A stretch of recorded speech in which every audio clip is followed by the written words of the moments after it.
जय हिंद दोस्तों, B2I classes में आपका स्वागत है। फिर से यूपी पुलिस एग्जाम का जीके प्रैक्टिस सेट 2 लेकर आया हूँ, जिसमें 25 MCQ जो है जो आपके एग्जाम के लिए बहुत ही महत्वपूर्ण है। तो चलिए बिना विलंब किए हुए इस सेट को देखते हैं। अब बिना स्किप किए हुए इस वीडियो को पूरा देखें। तो चलिए देखते हैं। मेरा फर्स्ट नंबर क्वेश्चन है, 73वां संविधान संशोधन का अभिपालन करने वाला पहला राज्य कौन था? देखिए, 73वां जो संविधान संशोधन है उसे अभिपालन करने वाला पहला राज्य कौन था? तो ये मध्य प्रदेश था। अब थोड़ा 73वां संविधान संशोधन के बारे में जान लेते हैं। देखिए, 73वां संविधान संशोधन अधिनियम 1992 में पारित किया गया और यह 24 अप्रैल 1993 को लागू किया गया। इसी के चलते 24 अप्रैल को पंचायती राज दिवस के रूप में मनाया जाता है। 24 अप्रैल को क्वेश्चन पूछा कि पंचायती राज दिवस कब मनाया जाता है, तो 24 अप्रैल को पंचायती राज दिवस मनाया जाता है। इस संशोधन के द्वारा संविधान की 9वीं अनुसूची जोड़ी गई थी। संविधान में जो सूचियां है उसकी 9वीं अनुसूची इसी संशोधन के द्वारा जोड़ा गया था। पंचायती राज का शुभारंभ 2 अक्टूबर 1959 को राजस्थान में ही हुआ था, राजस्थान से हुआ था। तो चलिए अगला क्वेश्चन देखते हैं। देखिए, आप मेरे क्वेश्चन को, ये सेट को देखिए तो अपने साथ एक कलम कॉपी को लेकर रखिए। अगर इसमें आपको जो क्वेश्चन अच्छा लगे, इम्पोर्टेंट लगे, वो नोट्स करते चलिए। मैं जितने क्वेश्चन बताऊंगा आने वाले एग्जाम के लिए सब ही महत्वपूर्ण है, तो सारे क्वेश्चन को फोकस करते चलिए। चलिए आगे देखते हैं। देखिए, करनाला पक्षी अभयारण्य कहाँ है? करनाला पक्षी अभयारण्य कहाँ है? तो देखिए, एक करनाला जो पक्षी अभयारण्य है महाराष्ट्र में है। अब थोड़ा पक्षी अभयारण्य के बारे में देखते हैं। अच्छा बताइए, भारत का सबसे बड़ा पक्षी अभयारण्य कौन है? तो भारत का सबसे बड़ा पक्षी अभयारण्य भरतपुर पक्षी अभयारण्य है, जो कि राजस्थान में स्थित है। चलिए अपना अगला क्वेश्चन देखते हैं। विश्व रंगमंच दिवस कब मनाया जाता है? विश्व रंगमंच दिवस कब मनाया जाता है? ये सारे प्रीवियस ईयर पेपर हैं, सारे क्वेश्चन ही बहुत ही इंपॉर्टेंट है। तो सारे क्वेश्चन को बिना स्किप किए हुए सारे क्वेश्चन देखिए, जो नहीं आता है उसको नोट करिए। ये सारे क्वेश्चन आपके आने वाले एग्जाम के लिए बहुत ही महत्वपूर्ण है। तो चलिए, ये 27 मार्च को मनाया जाता है। विश्व रंगमंच दिवस 27 मार्च को मनाया जाता है। थोड़ा मार्च महीने का इंपॉर्टेंट दिवस देख लेते हैं, जो हमारे एग्जाम के लिए बहुत ही महत्वपूर्ण होते हैं। देखिए, 8 मार्च को अंतर्राष्ट्रीय महिला दिवस मनाया जाता है। 4 मार्च को राष्ट्रीय सुरक्षा दिवस मनाया जाता है।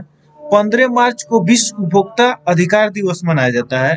22 मार्च को विश्व जल दिवस मनाया जाता है। तो ये मार्च महीने का इम्पोर्टेंट दिवस है। मैंने जो बताया, जो आपको नहीं पता उसे नोट्स करिए, नहीं तो इस वीडियो को बार बार देखिए तो याद हो जाएगा। चलिए हमारा अगला क्वेश्चन है, उपभोक्ता का तात्पर्य क्या है? देखिए, उपभोग का मतलब होता है आवश्यकता को संतुष्ट करने की शक्ति। चलिए हमारा अगला क्वेश्चन देखते हैं। उत्तर कोरिया एवं दक्षिण कोरिया के बीच कौन सी रेखा है? जो उत्तर कोरिया है राज्य, उत्तर कोरिया देश और दक्षिण कोरिया के बीच कौन सा रेखा है? तो ये हमारी 38वीं समांतर रेखा दक्षिण कोरिया और उत्तर कोरिया को अलग करता है।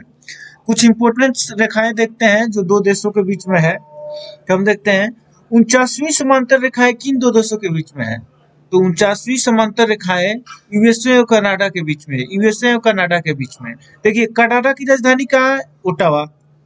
ये कनाडा आपके लिए इम्पोर्टेंट है। अभी कुछ दिन पहले तक कनाडा से हमारे देश का रिलेशन में कुछ गड़बड़ी आई थी, तो आपके आने वाले एग्जाम के लिए कनाडा से क्वेश्चन बनना अनिवार्य है, बन सकता है। तो कनाडा के बारे में, उसकी राजधानी क्या है, उसकी मुद्रा क्या है, ये सब जानना आपकी जरूरत है। कनाडा की राजधानी क्या है, कहाँ है? ओटावा। ओटावा। यूएसए और कनाडा के बीच 49वीं समांतर रेखाएं है। अब देखिए, 17वीं समांतरी रेखाएं किन दो देशों के बीच में है? तो उत्तर वियतनाम और दक्षिण वियतनाम के बीच में 17वीं समांतर रेखाएं हैं।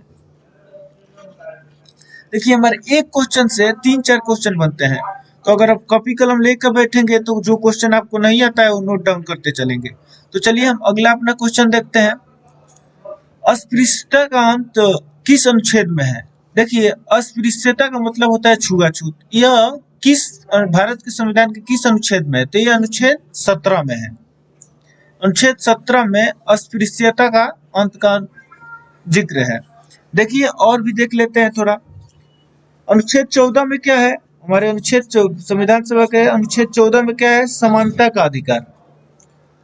अनुच्छेद 15 में क्या है? धर्म, जाति, वंश और लिंग के आधार पर भेदभाव नहीं करना, हमारे संविधान 15 में दिया हुआ है।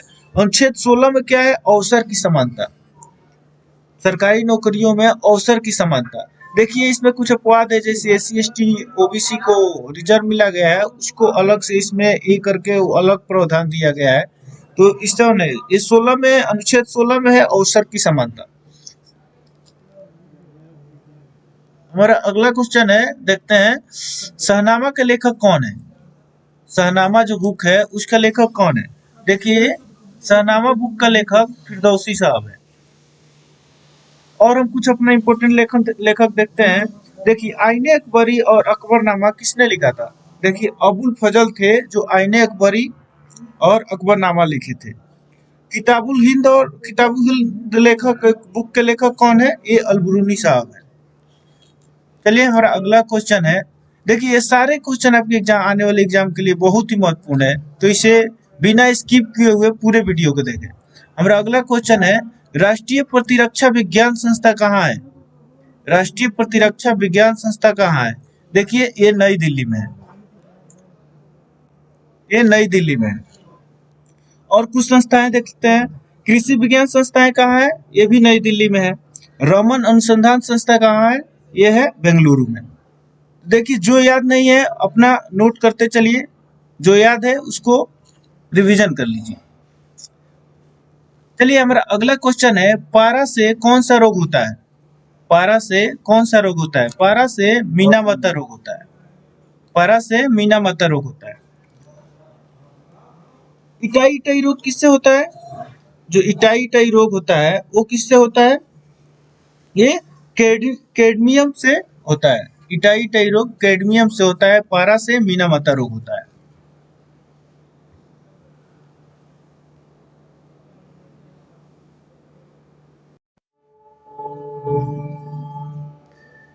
चलिए दोस्तों अगला क्वेश्चन देखते हैं, भोपाल गैस दुर्घटना कब हुआ था?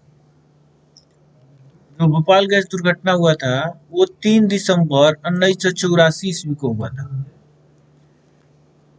भोपाल गैस दुर्घटना कौन सी गैस के रिसाव के कारण हुआ था? तो ये मिथाइल आइसोसाइनाइड गैस, जहरीली गैस के रिसाव से भोपाल गैस दुर्घटना हुआ था।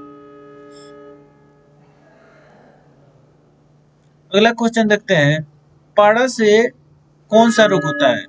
देखिए हमारे शरीर में अगर पारा की अधिकता हो जाता है, ज्यादा हो जाता है, तो मीन माता रोग होता है।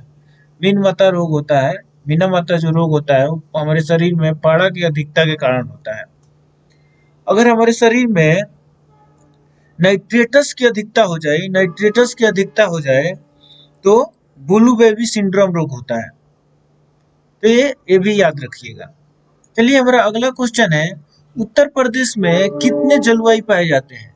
उत्तर प्रदेश में कितने जलवायु पाए जाते हैं? देखिए उत्तर प्रदेश में 9 जलवायु पाए जाते हैं। उत्तर प्रदेश में 9 जलवायु पाए जाते हैं।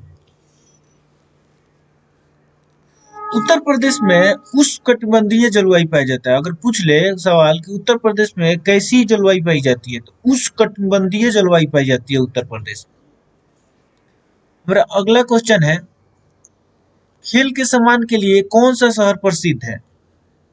देखिए उत्तर प्रदेश के मेरठ शहर जो है खेल के सम्मान के लिए बहुत ही प्रसिद्ध है। देखिए मेरठ को भारत के खेल के शहर के रूप में भी जाना जाता है। उत्तर प्रदेश के बरेली दिया सलाई के लिए प्रसिद्ध है। उत्तर प्रदेश का जो बरेली शहर है वो दिया सलाई के लिए प्रसिद्ध है। चलिए हमारा अगला क्वेश्चन देखते हैं, भारत का प्रथम राष्ट्रीय उद्यान कौन सा है? भारत का जो प्रथम राष्ट्रीय उद्यान है वो कौन सा है? तो ये जिम कॉर्बेट राष्ट्रीय उद्यान है। भारत का ये प्रथम राष्ट्रीय उद्यान है। अब इसका नाम रामगंगा राष्ट्रीय पार्क रख दिया गया है।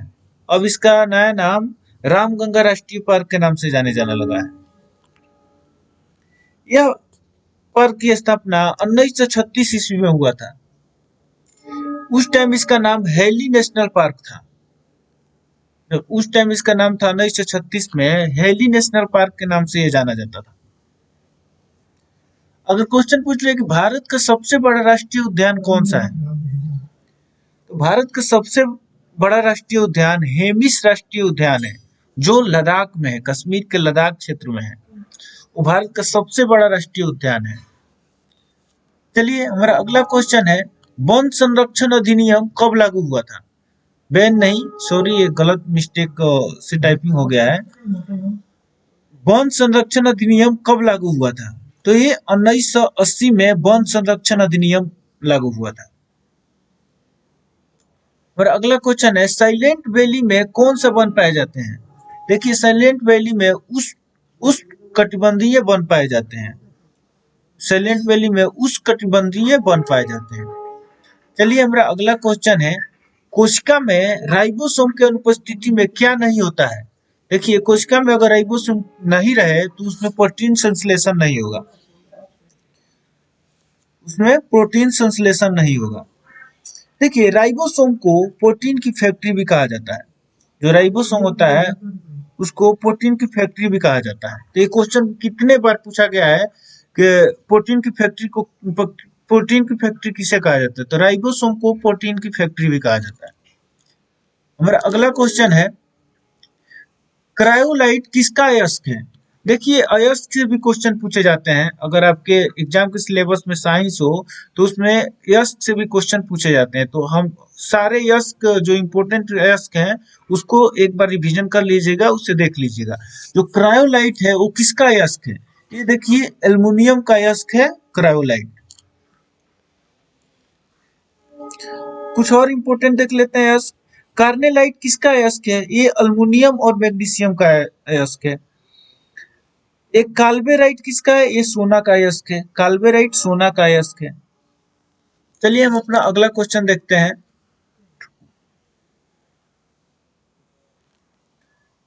मूल तत्व का आवर्त सारणी बनाने वाला पहला वैज्ञानिक कौन था? देखिए जो पहला आवर्त सारणी किसने बनाया था मूल तत्व का? ये मेंडलीफ ने बनाए थे। मेंडलीफ बनाए थे। अभी जो ये रूस के थे, मेंडलीफ साहब रूस के थे। अभी जो तत्काल आधुनिक आवर्त सारणी किसने बनाया? ये हेनरी मोसले साहब ने आधुनिक आवर्त सारणी का निर्माण किया है, बनाए हैं। जो पहला आवर्त सारणी था वो एटॉमिक वेट के आधार पर था, द्रव्यमान के आधार पर था। लेकिन अब का जो हमारे आवर्त सारणी है ये एटॉमिक नंबर के आधार पर है। चलिए हम अपना अगला क्वेश्चन देखते हैं, हाइड्रोजन बम को किसने विकसित किया था? हाइड्रोजन बम को किसने बनाया था? तो देखिए एडवर्ड टेलर साहब ने हाइड्रोजन बम को बनाए थे। अब हाइड्रोजन बम की बात हो रही है तो थोड़ा परमाणु बम के भी बारे में जान लेते हैं। तो परमाणु बम को किसने बनाया था सर्वप्रथम? तो ये ऑटो साहब ने परमाणु बम का निर्माण किया था। चलिए हम अपना अगला क्वेश्चन करेंट अफेयर से क्वेश्चन है। देखिए 19वां एशियाई खेल 2023 कहाँ पे आयोजित किया गया था? तो चीन के हांगजू शहर है, वहां पे इसका आयोजन हुआ था। अब अगला जो आने वाला है विश्व एशियाई खेल, वो कहाँ पे होगा? उसका आयोजन कहाँ पे होगा? तो वो भी देख लेते हैं। देखिए विश्व एशियाई खेल 2026 में जापान के नागोया शहर में होगा। नागोया शहर है जापान का, वहां आयोजित किया जाएगा। चलिए हम अपना अगला क्वेश्चन देखते हैं, ये भी करंट अफेयर से है। श्री शरद कमल अचंत किस खेल से संबंधित है? देखिए खेल से संबंधित खिलाड़ियों का नाम भी पूछा जाता है, तो ये भी आपको देखना है। तो ये टेबल टेनिस से इनका संबंध है, ये टेबल टेनिस खेलते हैं। चलिए कुछ इंपोर्टेंट और देख लेते हैं जो हमारे एग्जाम में पूछे जा सकते हैं। देखिए भवानी देवी किस खेल से संबंधित है? ये तलवारबाजी से संबंधित है। चलिए हमारा अगला क्वेश्चन है, मिशन इंद्रधनुष अभियान कब शुरू हो मिशन इंद्रधनुष अभियान कब शुरू हुआ था? तो मिशन इंद्रधनुष अभियान 25 दिसंबर 2014 को शुरू हुआ था। ये 7 बीमारियों का टीकाकरण होता है। इस अभियान के द्वारा 7 बीमारियों का टीकाकरण होता है। चलिए हमारा अगला क्वेश्चन देखते हैं। बजट में रेल मंत्रालय को कितनी राशि आवंटित की गई? इस बार का जो बजट था उसमें अब तो न्यू बजट आने वाला है, फिर भी अगर न्यू बजट आ जाए उस एग्जाम के टाइम तक तो न्यू बजट देख लीजिएगा, नहीं तो अभी पुराने बजट को ही याद रखिए। देखिए बजट में रेल मंत्रालय को कितनी राशि आवंटित की गई थी, तो देखिए बजट में रेल मंत्रालय को 2.41 लाख करोड़ रुपया आवंटित किया गया था। थोड़ा और मंत्रालय को भी देख लेते हैं किसके लिए कितनी राशि आवंटित की गई थी। देखिए शिक्षा मंत्रालय के लिए, शिक्षा के लिए 1.13 लाख करोड़ रुपया आवंटित किया गया था। रक्षा के लिए 5.94 लाख करोड़ रुपया आवंटित किया गया था। तो ये कुछ आंकड़े हैं जो आपको याद रखना जरूरी है। तो एग्जाम में ये इस टाइप का भी क्वेश्चन पूछ लिया जा रहा है, तो ये भी आप देख लीजिएगा। हमारे देखने से पुराने ही आपसे पूछा जाएगा, कैसे कि अप्रैल के बाद आएगा बजट, तो अभी तो ये फरवरी में एग्जाम होने वाला है, तो ये पुराने वाले को ही आप याद रखिए। चलिए हम अपना अगला देखते हैं क्वेश्चन। सूखा बर्फ किसे कहा जाता है? सूखा बर्फ किसे कहा जाता है? तो ठोस कार्बन डाइऑक्साइड को सूखा बर्फ के रूप में जाना जाता है। ये ठोस कार्बन डाइऑक्साइड को सूखा बर्फ भी कहा जाता है। चलिए हमारा अगला क्वेश्चन है और इस वीडियो का आखिरी क्वेश्चन है। विश्व शांति सूचकांक में भारत का स्थान कितना है? देखिए ये हर सूचकांक भी आपके एग्जाम की दृष्टि से बहुत ही महत्वपूर्ण है। तो ये विश्व शांति सूचकांक में भारत का स्थान कौन सा है? ये 126वां स्थान है। तो चलिए प्रथम स्थान के बारे में देख लेते हैं। विश्व शांति सूचकांक में प्रथम स्थान किसका है? तो प्रथम स्थान आइसलैंड का है। और देखिए एक और भी सूचकांक एक देख लेते हैं जो इंपॉर्टेंट है। विश्व प्रेस स्वतंत्रता सूचकांक में भारत का स्थान कौन सा है? तो 161वां स्थान है। विश्व प्रेस स्वतंत्रता सूचकांक में भारत का स्थान 161वां है। उसमें पहला किसका स्थान है? तो नॉर्वे का। देखिए ऐसे ही वीडियो देखने के लिए हमारे चैनल को सब्सक्राइब करें। अगर वीडियो अच्छी लगी हो तो लाइक करें और ज्यादा से ज्यादा शेयर करें। ऐसे ही मैं अगला वीडियो लेकर आऊंगा। थैंक यू फॉर वॉचिंग दोस्तों। बाय बाय, टेक केयर, जय हिंद दोस्तों।